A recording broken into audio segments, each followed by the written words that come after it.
Please don't let it be a bad signal light. Hey, we got a green signal. That's good. I don't know how many people are going to join us tonight. Half the state is full of water, and the other half is down there helping those people. So, see if we can't get a few to join us. I don't know. Maybe nobody will show up tonight. Give it a couple minutes here, guys. For those of you watching the playback, I apologize. At the beginning of these live streams, it's always rough. Hey, we get some people coming in. That's a good thing. All right. Now we got them. Now we rolling. All right. Hey, guys. Thanks for joining us again for our Thursday night Top 5 Base live stream, like we always do every week. A couple things before we get started. Number one is, next week, I will not be here on Thursday night, so we will miss a Thursday night, but we will be live streaming a seminar if I don't have any more technical difficulties like last time. But the Friday night seminar next week, we'll try to live stream that again as well. So I won't see you on Thursday night for Top 5 Base next week, but I will see you on Friday night on live stream. And I know this week we didn't do fishing videos, had some things going on off the water, had some time off the water. Just did not get any days to film that week.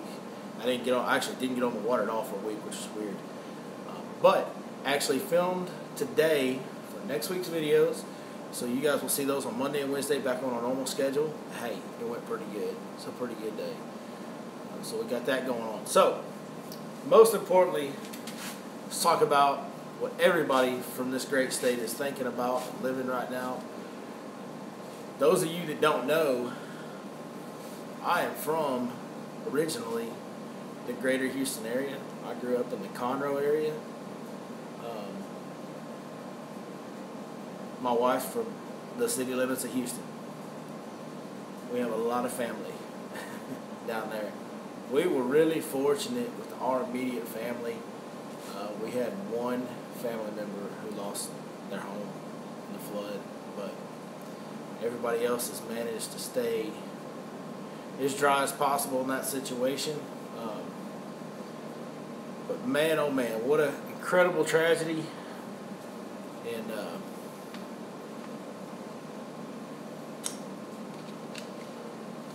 offline.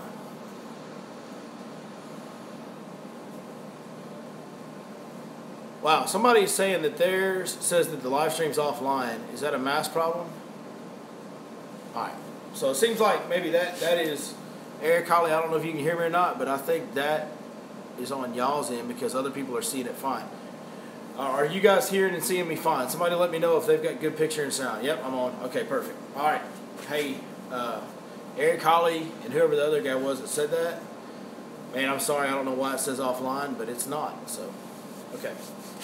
Anyways, just wanted to touch on the Houston deal. Man, guys, if y'all can help, get down there and help. I'm not able to get away right now, and it's not because of guide trips. It's because things to do with my wife. So my wife just started back work. She's still going through cancer. We got the 2 kids. I just cannot get away right now. Would love to. But that being said, I may tear up. I'm pretty emotional about this, but I am 100% never been more proud in my life to be a Texan. And everybody that's from here should be proud to be a Texan. And I don't talk about my faith much on this channel because I don't believe in trying to mix my business with my faith or trying to grow my business through my beliefs or my faith and doing things that way. It's just not what I think is the right thing to do. I'm not judging people that do, but it's not how I want to do things. But God is working in Houston, Texas. And I know that's very cliche, but if you can see and hear some of the things that are going down there, like I said, I know several people down in that area. Some of the things that are occurring are, I mean, yeah, it's a huge tragedy, but there's some beautiful love for each other coming out of there. It's something like I've never seen in my lifetime, and it seems like half the state went down there to help. I'm just, like I said, never more proud in my life to be from where I am, and I've always been awfully proud to be from Texas, but never more than today. It is incredible what's going on. So there's actually several of the Lake Fork guys that are down there right now. But yeah, say some prayers for everybody that's getting, going through that tragedy, going through that rough time. But there's so much love for one another going on down there. People loving on people. It's a beautiful thing to watch go down, and I'm proud that it's taking place mostly from people from the state of Texas. Our neighbors to the east over there, Crazy Cajuns, they came over to help out. I just seen an interview somewhere with a guy from Kentucky, and it's just incredible. So, anyways, I'll get off that. I can talk about that all night, but let's get down to why y'all came here. Let's talk about fishing this weekend. Let's talk about fishing conditions. We've had some weird weather this fall. The water temps on some of the areas of Fork are in the 70s already, which is just insane because it's August. It's August 31st today, I think. So I've never seen that before.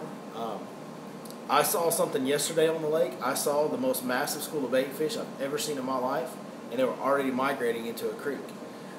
They were literally, we watched those bait fish click and pop along the surface as they migrated against the wind up a creek. So the fall transition period is starting. It's not fully on, but it's already starting right now, which is early and strange. But those fish, that bait's starting to migrate, and those fish are right behind them. They always are, so they've got to be. It's a weird fall this year. So be on your toes. When you're going fishing this weekend, whatever lake you're on, be thinking about the fact that it may feel hot to us because it's going to get hot again, but read that water temp. Really pay attention to the bird activity. Try to pay attention to the bait fish on the surface activity. Really notice those little subtle things that will clue you into where those fish are and where they're going to and all that stuff. That's going to be a big key deal. That being said, last couple of days, let's talk about what we're catching fish on. Guys, this will be in the top 5 baits for me probably every week until December. We are still getting bit on the yellow-bellied frog. The buzzbait had a good stretch over the summer, like the end of June and first part of July, and then it kind of faded away. It wasn't quite so great. But now the buzzbait's starting to get bit again with some of this cooler weather. That's that old head knocker buzzbait they're selling up there at Lake Fork Trophy Lures. Yeah, I know it's pink. Hey, that pink buzzbait does work. It catches them, I promise you. Somebody's saying, which yellow belly frog do I use? That's a Spro popping frog. Spro popping frog, and I think it's the Amazon tree frog color. I don't really care what the color is. I just want a yellow belly and a green top. There's different variations of that. Any of them are fine with me. But Spro popping frog is what I'm using. But that buzzbait right there, it's called like the Gorilla Buzz, prototype lures. Anyway, this is something that Ronnie Parker up there at Lake Fork Trophy Lures, he's selling these. Just ask them for them right up there at the counter and they'll give it to you. That's number 2. Number 3, a brim colored swim jig. Now that, I normally use a swim bait on my swim jig. Right now I'm throwing that swim jig over so much heavy grass that I like the crawl, the rage crawl as my trailer, because that rage crawl, even when it's going on top of that grass mat, will kick a little water, where that swim bait just kind of gets fouled up when it's on top of grass. But this will actually come over those coontail mats and those hydrilla and all that other stuff and kick a little bit on top of that mat, which gets those fish's attention early, and then as soon as it comes off the grass, that's when they're hitting it. So brim or bluegill colored swim jig is starting to get bit a lot. We really caught them on those yesterday and today as well. Today we're actually throwing a white one, but you guys will see that on the video next week. But yeah, the brim colored stuff. Somebody says, man, I missed the seminar last week. Okay, if you missed the seminar last week, it did not live stream. The YouTube channel you guys are watching me on right now, for some reason we had technical difficulties. The live stream did not come through on the seminar last week. But Ronnie Parker was live streaming it on his Facebook page through Kevin's phone I shared that on my Facebook page. So if you guys don't follow me on Facebook, check me out at Your Lake Fork Guide on Facebook. And that seminar is posted on my Facebook page. You have to go to that page and scroll down one post. It's the second post or third post on there right now. So make sure you check that out.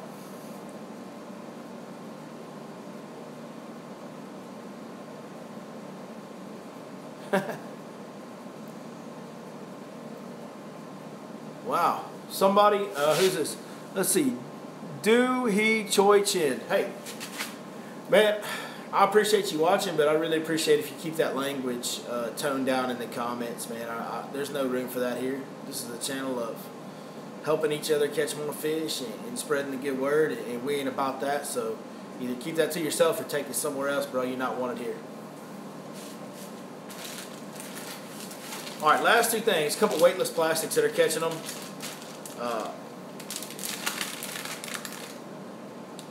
Throwing these in the holes around the grass and off the outside edges. A flute, weightless flute, 4-aught hook, EWG style. Just catching them. And we're wacky rigging the trick worm. The old trick worm wacky rig. So those two things seem to be the two best weightless I've tried. The stick baits with that old smash stick. But these two seem to be getting more bites. The smash stick's not really getting bit near as much as the wacky rig trick worm and the fluke. Both of these are watermelon candy color. That's been my favorite color here lately. So, all right.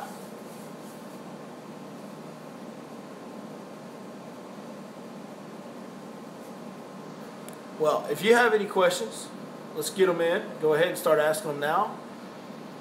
And I'll scroll back up and see if I can't find some to answer. Let's see.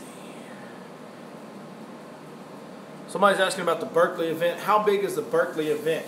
I want to say the numbers, the last time I heard the numbers, was been a couple years ago. The Berkeley event was around like 800 to 1,000 entries. So you can count that to be somewhere between around 500 or 600 boats. So it's pretty big, but on Fork, it's not the biggest one. Like, it's big and it's crowded, but it's nothing like the Owners Tournament, and it's nothing like the Sealy Outdoors or even the Big Bass Splash, or the Bass Champs one where they do the Big Bass event in March. It used to be the truck. They used to give away trucks. Mega Bass, the Mega Bass event. It's not even as big as those. So out of all those, it's a little bit smaller, but still 500, 600 boats. It's a lot. But it's some of the best fishing of the year, usually in October. So it's a good event for sure. And Bass Champs, anytime Bass Champs is doing it, man, they are top notch on their tourneys. So.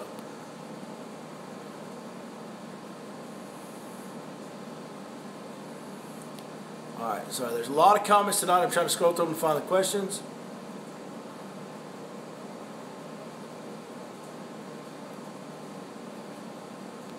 Can I give you a shout out on Instagram? Oh, that's that D-Hoy. That's the guy trolling me. Hey, look, I would have gave you a shout out on Instagram if you weren't being such a goof off.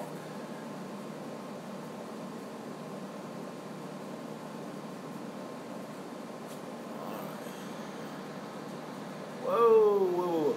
Are the fish still deep right now, or have they moved into the fall pattern? Okay. So like I was talking about earlier, the bait fish are progressing back. Hey, let me tell you something though, guys. There will always be, there's a lot of fish that are offshore on Fork that even in the fall, they stay offshore. The beautiful thing about Fork is there's so many different types of forage, and there's so much of it that those fish literally can do what they want when they want to some degree. Those ones that are following the shad, they'll migrate into the creeks. That's going on. That's starting to get going right now. Not really fully on, but some of the creeks the bait is migrating into. I witnessed it firsthand yesterday. But there are plenty of fish that will stay out there on that offshore structure that are never going to leave. So yes, there are plenty of fish out deep to catch.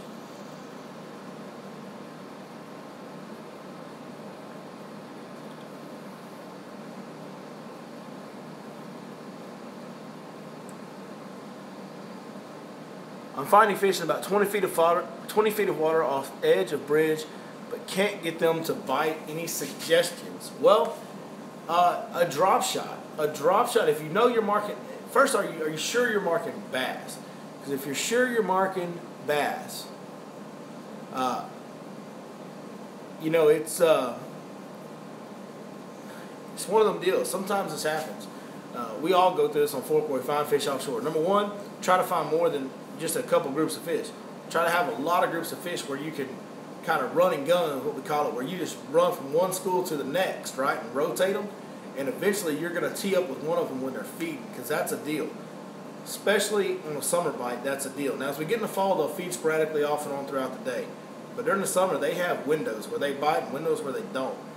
So try to find multiple groups of fish and rotate them. Just go from A to B to C to D, back to A to B to C to D.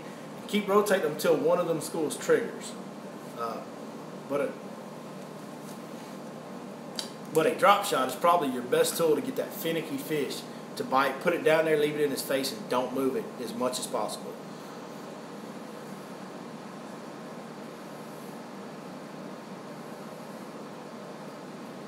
What's the water temp on fork? Been way below normal. Yeah, I've never seen it as low as it is right now. I think 78 degrees. 78 degrees is what I saw yesterday, which is, I've never seen anything close to the 70s in August. Nuts.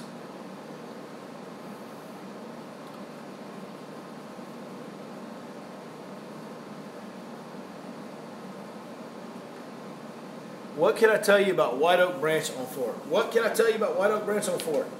White oak branch on fork is home to one of the biggest alligators in northeast Texas. He was about 10 foot long 5 or 6 years ago, and he's still in there. He is huge, and he loves to hang out in there in the fall, so he's coming there, so watch out for that. White oak is a great creek. A lot of fish migrate into white oak for the fall bite. It is phenomenal. It's a very, very good numbers creek. I know people have caught big fish in there, and I've caught some big fish in there. For me, white oak has always been a very good numbers creek. I've caught a lot of fish in there. Not really any giants in my history there. That may be my own fault. I'm sure there's people that catch giants in there. But I'm talking about, when you're talking about 9, 10 plus double-digit class fish, I've never caught a double-digit or had anybody with me catch one in there. But boy, I've had a lot of good days with good numbers of solid fish.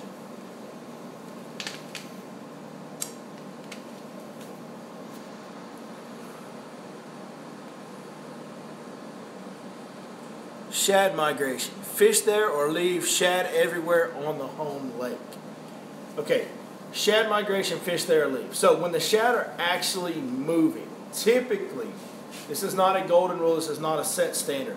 Typically, those bass will be a little bit behind them. So when you see those shad moving, and actually next week Guides Network is going to be all about fall transition, shad migration. We're going to go in depth on that, so I don't want to give too much of that away, because I want you to watch next Wednesday. Just filmed it today. That's when it's coming out. It's next Wednesday. I want you to see that one. But you got to hit the stop signs. When you see those shad migrating, you got to hit the stop signs right behind them and right in front of them, because those bass are typically going to be behind them, and some will already be back there that those shad are migrating to. But those bass are going to use those ambush points, those secondary points, those channel swings, and then take the cover around it that you have on each one of those structure situations that are stop signs going into that creek. So as those shad move into that creek, look for those points running out into that creek. Look for those channel swings where it swings right up against the bank and up on the top side creates a flat. Look for those type of setups and fish all those outside of that bait. You don't want to fish in that huge ball of bait. That huge ball of bait, if there was bass in it, would not be a huge ball of bait. It would be scattered and running for their life. So if you just see a big, giant, huge wad of bait like I saw yesterday, and they're just migrating, they're just moving, you see them clicking and popping on the surface and they're just shifting through the creek, hey, they ain't scared of nothing, there ain't nothing there you want to catch. So that's kind of my deal on that. I focus on the stop signs on either side of them. By stop signs, I mean those points, those channel swings, structure, stuff on the bottom that the fish relate to.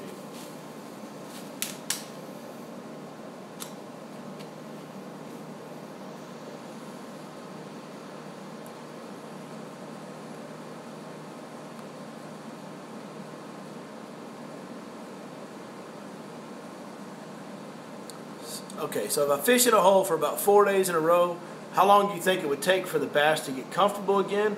or does that depend on lots of things? That depends on lots of things, 100%. That depends on the size of the number of bass that are in that area. That depends on, it can be the weather. It's a very I need to know more about that situation. Is it an offshore structure spot? Is it a grass flat in the back of a creek? What kind of situation is it? If you can give me a little more clues about how those fish are set up, I may be able to help you on that.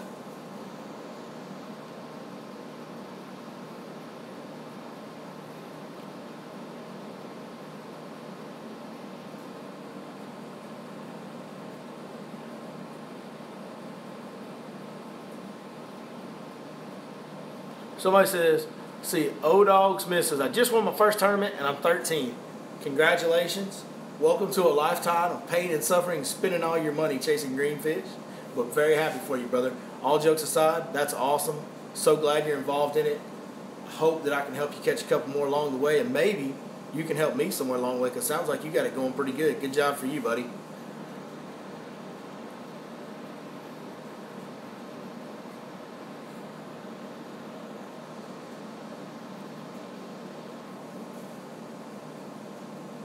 Okay, is there any more fishing questions? You guys are talking to each other, which I love. Part of the community, creating it. You guys communicate with each other is something I love to see. And like I said, man, just appreciate every one of y'all, everything y'all do. You guys are going to get a little bit of an explanation in some of the videos coming up about what's been going on with me. I've had a lot going on in my life this year that, you know, just some tough times, but we're okay. We're fine, right? We're doing good. So we appreciate you bearing with us through all that. And we'll get you some good videos coming out next week. Like I said, we filmed them today. They came out really well, so I'm excited about those. Look forward to getting those out for you guys. And look forward to getting back doing guide trips again. We started getting a couple here and there. Now we're starting to get busy again, and it's that time of year. Fall transition's happening early. It should be a tremendous fall, long fall feeding period this year, which looks great.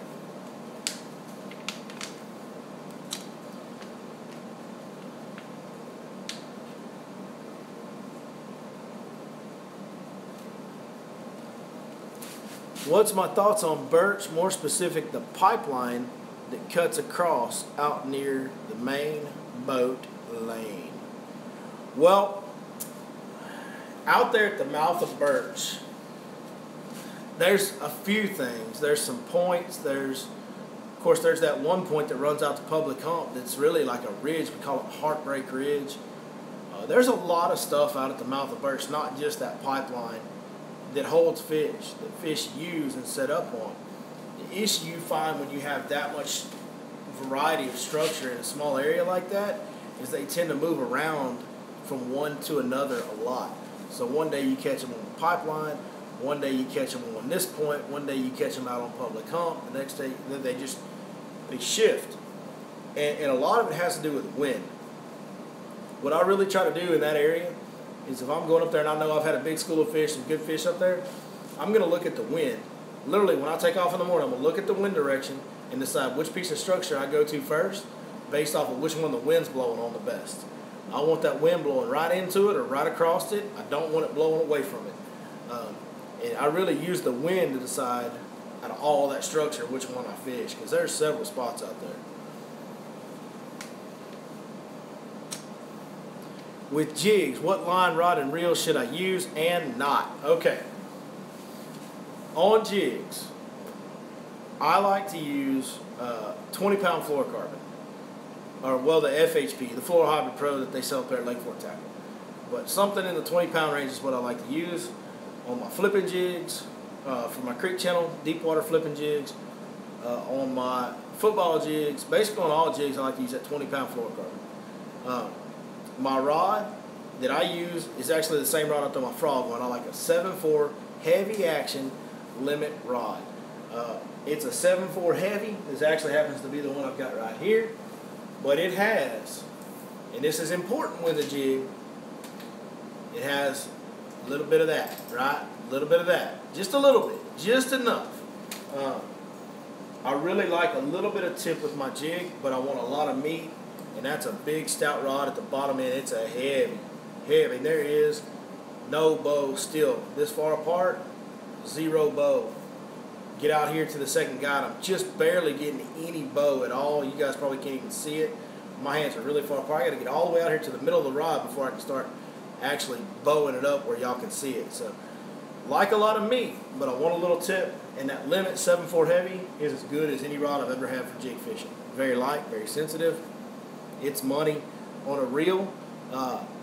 You want a 7-to-1 gear ratio reel. You're not moving the bait with your reel handle. You're just dragging it and then picking up your slack. Anytime I have that situation, I want a high-speed reel where I can catch up to that fish as fast as possible when I need to. So there you go. There's rod, reel, and line for a jig.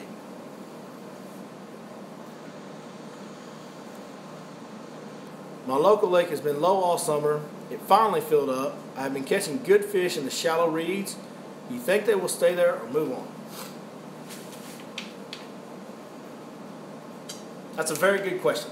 So when the water comes up, fish go shallow. That's what they do. Now, if that water starts dropping, those fish will bail out in a hurry. They will move out of there in a quick hurry if the water starts dropping significantly at all. If that doesn't happen, if that water stays up, those fish should be there through the fall. They should stay. That would be what I would think. Now, there's variables that can happen. There's different things that can occur that can change that. But all things being normal, the water has cooled off enough, and it's only going to cool more from here. I would think those fish would stay in those reeds as long as that water level stays stable.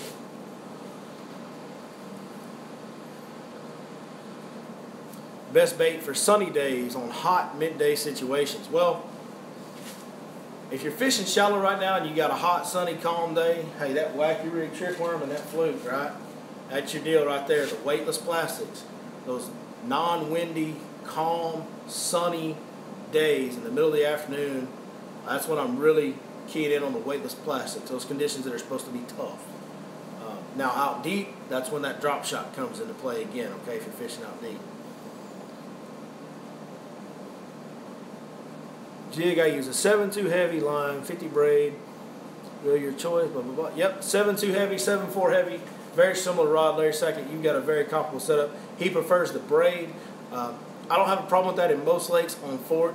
These fish get pretty sensitive to noise. And braid makes a lot more noise than fluorocarbon.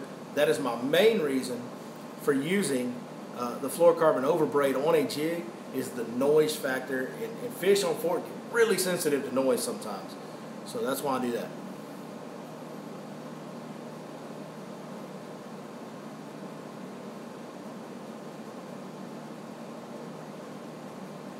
Any tip to get snags out? Talking about when you hang up your bait? Yeah, there's a couple tips. They're going to be hard to show in this tight little area. I need to do that on the big camera with a little more room to maneuver. But one of the best tips actually comes from old Andrew Grills, old Kentucky hillbilly. He actually takes his line. See if I can show you guys this here in the garage. It's going to be kind of tough. When he gets hung up, so he's, especially if he's dragging a jig or a Texas rig or anything he's dragging, he'll take that line and actually pull it out, and that bait will be hung up out here. And he'll hold his rod like this right here, and he'll hold his line like this, right? And he takes and does what he calls strumming, where he literally puts a little bit of slack in his line, and he plucks at his line like he's strumming a guitar.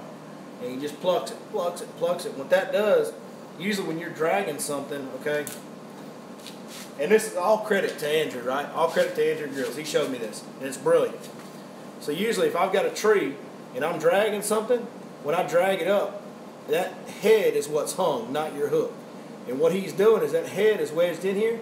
He's strumming that line, and that head's rocking, that head's moving, and eventually that head's going to roll, and then he'll just pull that line with his hand, and that jig will roll right out of there. So that's what he does. He plucks that line, a little bit of slack, snap, snap, snap, like he's strumming a guitar, and it'll roll that head around until that head comes out, until that head gets loose, and then he'll pull it out. It works really, really good.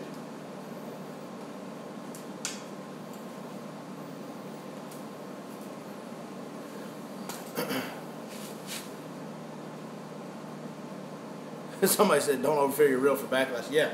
If you overfill your reel, it will backlash more. All right, guys. Hey, I think that's it for tonight.